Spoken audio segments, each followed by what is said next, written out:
We had heard questions and concerns by legislators and the media about the Patrol's decision to merge its radio system with the Department of Justice's integrated wireless network and to award a sole source contract to Motorola.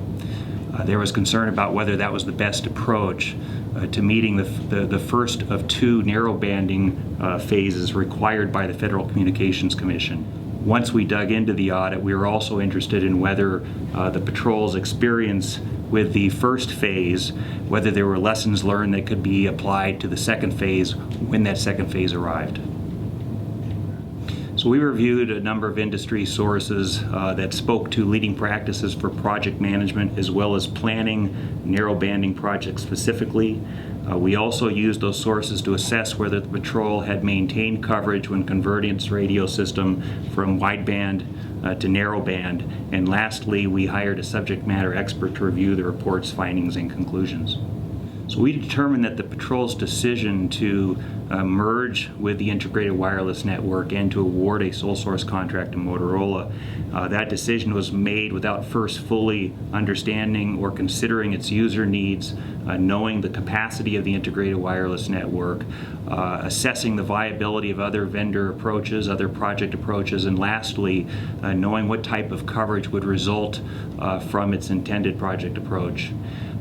Case in point, months into the project, the State Patrol had to significantly revise the scope of the project design, which added 3 years to the schedule. The audit also concludes that the Patrol had conducted an engineering study before deciding to merge with the Department of Justice's integrated wireless network and to award a sole source contract to Motorola. It would have better identified its project requirements. Had it sought competitive proposals, it would have been better able to assess the viability of other project proposals. And had it done both of these things, the Patrol would have better recognized that without additional infrastructure incorporated into the project, it was likely to experience coverage loss. Troopers' coverage is critical to public safety. For this reason, Legislative Transportation Committees expected that when the Patrol converted its radio system from wideband to narrowband, that troopers would have at least the same level of coverage that they had in the old wideband system.